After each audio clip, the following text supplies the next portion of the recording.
Hey, what's up everybody and welcome back to News Dose, and breaking news. We have another acquisition to talk about today because, well, why not? We are in acquisition season after all, and this time it's for PlayStation once again. And well, we did finally get a buyout for a studio that begins with an S. Maybe not Square Enix as highly speculated, but still, we're going to go over what they did acquire today. And all jokes aside, it is actually good news for PlayStation, which I'll explain why here in just a bit. Now, we do also have an update for Xbox Game Pass, as they do have a new plan on the way sometime here soon, and it continues to sound very, very good for fans looking for an even more affordable way to enter its overwhelmingly good service.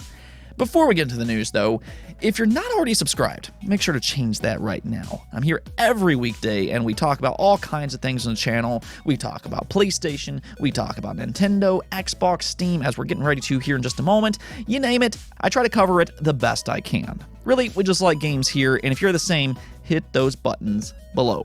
With that said, though, let's just go and get right into things, starting off with the Steam Deck. Valve seemingly so far has had a lot of success with their handheld PC console, probably more so than what we've seen from some of their hardware in the past. The Valve controller didn't exactly shatter records. The Steam Link had a bit of a short life, and then you do have their VR headset, which I think has had some success, but not really compared to what we're seeing with the Steam Deck, which has had pre-orders months to even close to a year in advance. It does seem like there's a real interest in this type of device, which begs the question, will this be a one-off device, or will Valve instead make more iterations sometime down the road? Well, that's the thing, because interestingly enough, it does at the very least appear that they're hinting at more. So this was found in a PDF booklet made for the Asian market, and check out what they said on the page titled, quote-unquote, "The Future, More Steam Decks, More Steam OS." You can see here it says, Steam Deck represents the first in a new category of Steam handheld gaming PCs. In the future, Valve will follow up on this product with improvements and iterations to hardware and software, bringing new versions of Steam Deck to market. Like the original and like all PCs, these future products will continue to provide access to the Steam game catalog that gamers already know and love. So yeah, it's pretty easy to look at this statement and view this as a bit of a soft confirmation, which, I mean, I don't necessarily think that's overly surprising. Again, they're obviously having a lot of success, and to further explore this market would be very beneficial for them. I think with these PC handhelds, not only are they garnering interest from fans who already have Steam and a good PC rig, but I think they're also grabbing completely new customers. It's just bringing this whole entire other fan base to the Steam ecosystem. So yeah, I think this is very smart of them to do, but I will be interested to see how they improve the Steam Deck in the future. I think the most notable things that kind of stands out to me that needs improvement would be the screen itself, and then also the battery life. An OLED screen makes a world of difference, I'm telling you all, it absolutely does. And then with battery life, that's pretty self-explanatory. That definitely needs to improve with the Steam Deck. Let me know though, if you do have a Steam Deck yourself, what's your impressions of it, and are you happy to know that they could possibly bring new models in the future, maybe 3 to 4 years down the road?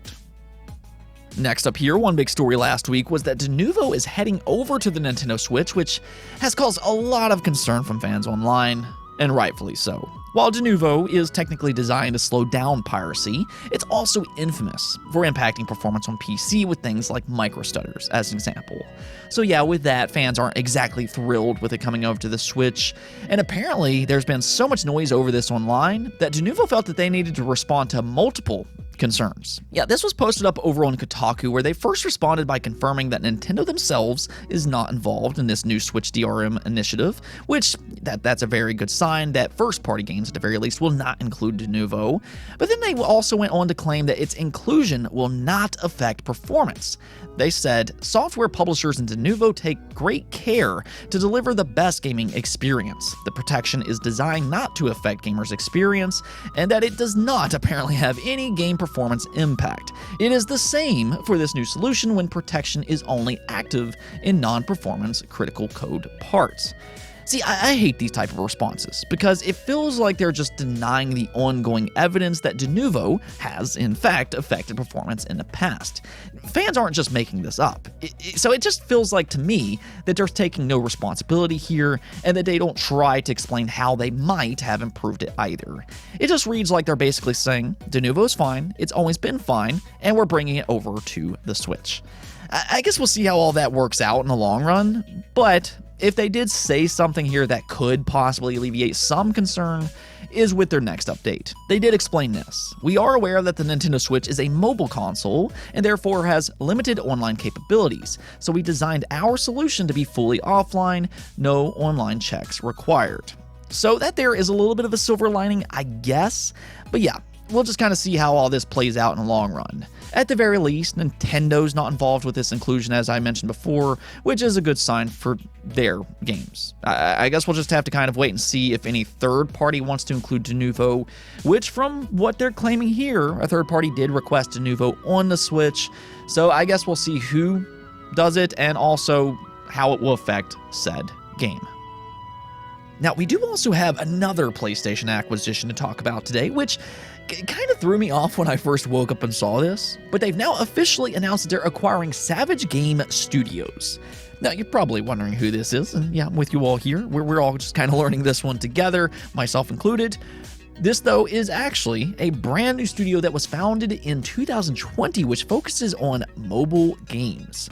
So this very much is a different acquisition for PlayStation, which basically reveals their future strategy in expanding the PlayStation brand. You can really view this buyout in the same way that they picked up Nixxes as an example. Sony, more or less, they want to expand far beyond just consoles and reach a broader audience. And I would say that this is kind of a bit of a three-pronged strategy as we're kind of seeing. They have PlayStation Productions, which adapts their games to shows, animations, and of course movies. Then they have Nixxes, which they port their PlayStation games over to PC, and now you also have Savage Game Studios, which from their very own statement, they did say one of the reasons that they agreed to this deal was because the ability to potentially tap into PlayStation's amazing catalog of IP. In fact, Sony went so far as to say that Savage Game Studios is joining a newly created PlayStation Studios mobile division, which will operate independently from their console development and focus on innovative, on-the-go experiences based on new and existing PlayStation IP. So with this acquisition, you will without a doubt see Sony make a bigger push into mobile games. Which, to be clear about this is actually a very smart thing to do. Even last week, ex-boss Phil Spencer said one of the reasons that they're acquiring Activision Blizzard is because of their expertise in mobile with King. See, the thing is that there's a lot of money to be made in the mobile game market, and it also helps these companies reach more consumers with their popular IP. So I think it's important to kind of recognize that.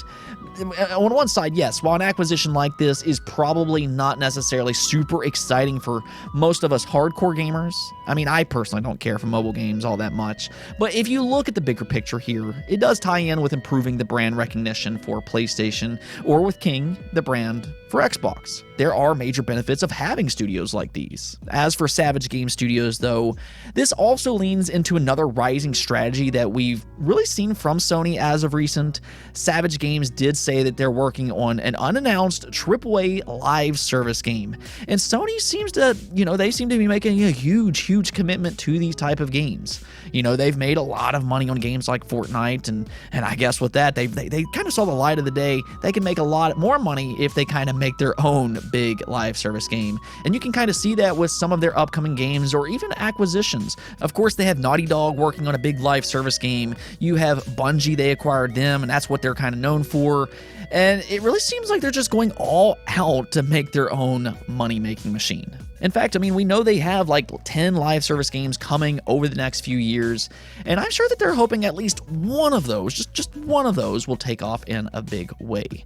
All in all, though, with this announcement, Sony wanted to come out and emphasize and reassure fans that even though they are indeed exploring other avenues with the PlayStation brand, they are still committed to their AAA console games that fans know and love so much, like God of War, Horizon Forbidden West, and Gran Turismo. They made it crystal clear that fans of those games should view the addition of mobile and PC games as an additive and not as an entirely new direction for the company itself. So just kind of rest assured they are still going to make those narrative-driven AAA experiences. So there you have it. No, this is not the highly rumored Square Enix acquisition, or even From Software that seems to be rumored on a yearly basis. But at the end of the day, I still think that this is a very smart acquisition that will really pay off for the PlayStation brand, if not necessarily super exciting for hardcore PlayStation fans. Let's go talk about Xbox Game Pass, though, as the logo for Xbox Game Pass Friends and Family has now been discovered on the Xbox backend. Now, we already knew about the Xbox Game Pass family plan as it entered beta for a few different regions earlier this year, but with this discovery here, it could actually signify that they're about ready to move forward for other regions as well. This really could just be an incredible deal as we start to head into the holiday period, especially as we start to get some of those bigger Game Pass games, of course, being day one. The branding itself, though, is also rather interesting as they're purposely putting front and center that this is not just for family members. I mean, I don't think that they could really limit that, honestly, but they do put right front and center that this is also for friends, which means that they're making it loud and clear that this new plan is for anybody who wants to share Xbox Game Pass with up to 4 other accounts online within the same country. Or at least that's how it's worked in other regions up to this point. Of course, you'll need to trust these friends if you want to divide the overall bill, but if you do, that would mean that as long as we see similar pricing as its previous release regions, being about $25 a month, if you then share Xbox Game Pass Friends and Family with 4 other accounts, that means that you'd bring your bill all the way to about $5 a month if you include yourself being the 5th person. Now that is an absolutely incredible deal, and really just a flat-out steal if you start to think about it. Xbox Game Pass Ultimate by itself goes for $15 a month, or $180 a year. This, though, would bring that all the way down to $60 a year for each individual account if everybody pays the exact same amount. And I mean, $5 a month for not only 100 plus games that's already available on Xbox Game Pass, but also the fact that you will get day one releases pretty much on a monthly basis, including their first party releases. I mean, just wow.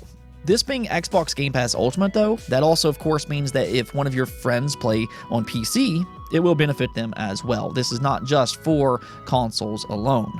Really, though, I think that this just makes what is already the best deal in gaming even better. Of course, we don't know the exact details just yet for each individual region, so pricing isn't absolutely definitive as of this moment. We're just kind of basing things on what other regions are priced at right now, but with this logo leaking online, it sounds like something a little bit more definitive could be announced sometime here soon, hopefully again before the holiday. Let me know, though, if you're interested in using the Xbox Game Pass Friends and Family plan, if it is indeed priced at $25 a month. Speaking of Xbox Game Pass, though, let's just go take a look at the poll of the day here, where I asked you all, there are several big third-party Xbox Game Pass games confirmed to release day one. Which one are you most excited for? And as you can see here, the majority of you all are excited for Stalker 2, which, yes, it looks very good. I'll get into that here in a moment. Then 22% of you all voted for the recently reintroduced Lies of P, also looks very good. Plague Tale Requiem took 21% of the votes. Then 15% of you voted for other, whether that be Atomic Heart, Flintlock, High on Life, or another game that's entering Game Pass, because there's a lot of those. And then here, last but not least, Wolong Fallen Dynasty at 12%. So, I mean, yeah, when you take just a look at this short little list here, you can see that there's a lot of really interesting games coming to Xbox Game Pass day one. And that's what's so incredible about this service, and I've said that time and time again. They don't just add old games, but they also consistently add new day one games as well. I mean, for somebody like myself, while yes, I'm very happy when they add games like Immortals Phoenix Rising, because, you know, that's a good game, and I'm very happy to see more people enjoy it. It gives the game a lot more exposure as well. But it, however, is not necessarily the reason that I'm subscribed to Game Pass. I've already played that game, as I do tend to buy games when they first release, and I think a lot of people are that way as well. So I personally subscribe for these day one releases, and Game Pass, well, it does not disappoint there at all. Not only do they get these smaller day one independent games, but they also have these very ambitious AAA or AA games, if you will, like Stalker 2. I mean, this game looks absolutely incredible, and it's coming, of course, day one. I mean, honestly, all these games are very exciting, I would say, and that's why some of you in the comments simply said that you're just looking forward to them all. Yeah, I'm with you all. I am as well. But Stalker 2, I can definitely understand why it won this specific poll. The original games are very popular on PC for a reason after all, and after all these years, they are finally getting a direct sequel. They're good games with a lot of atmosphere, and Stalker 2 looks like it's going to continue that with modern state-of-the-art visuals. I mean, visually, it looks quite amazing, and hopefully it's as good as it looks.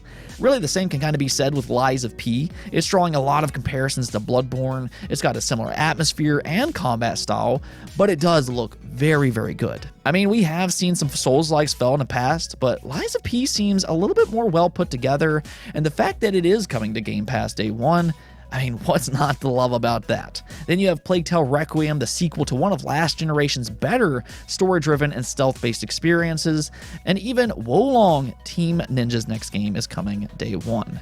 I mean, honestly, if you start to look at the next 12 months for Xbox Game Pass, this very well might be the best 12-month period for Game Pass, and I mean, that is saying a lot for a service that already has an outstanding reputation, to say the least. Anyways, though, that's it for this episode, but if you liked the video, don't forget to hit the notification and subscribe button for more content just like this. Also, if you'd like to support the channel through Patreon, thank you for making this content possible. Peace out.